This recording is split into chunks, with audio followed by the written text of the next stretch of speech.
हाय नमस्कार, welcome to my channel. मेरे channel पे आपका स्वागत है। जैसा कि मैं पहले भी डिस्कस कर चुका हूँ कि अगर मुझे मल्टीपल असाइनमेंट्स करने हैं तो उसको मैं सेपरेट लाइंस में असाइनमेंट दे सकता हूँ। सेपरेट लाइंस में यानी मल्टीपल स्टेटमेंट्स बना करके दे सकता हूँ।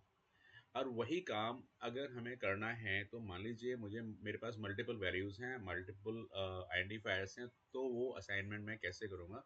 इसका मतलब ये है कि multiple assignments and multiple statements in single line. तो देखिए किस तरीके से ये हो सकता है, जब मैं आपको करके दिखाता हूँ। जैसे कि मेरे पास एक वेरिएबल है ए, दूसरा है बी और तीसरा है सपोज सी। ये तीनों वेरिएबल्स इन्हें मल्टीपल असाइनमेंट करना चाह रहे हैं, लेकिन सिंगल स्टेटमेंट है।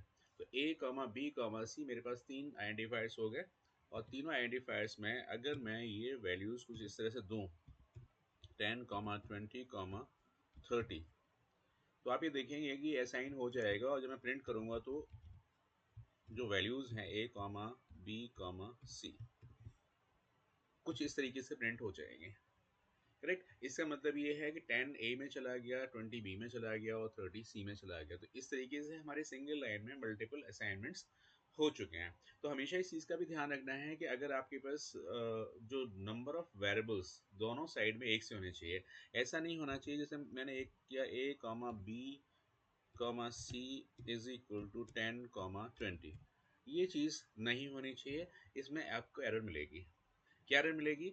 वैल्यू एरर मिलेगी, जिसका मतलब है not enough values to unpack.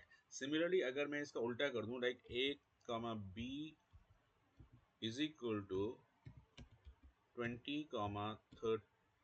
25, 40, अगर मैं ऐसा करूं तो ये भी आपको एरर देगा।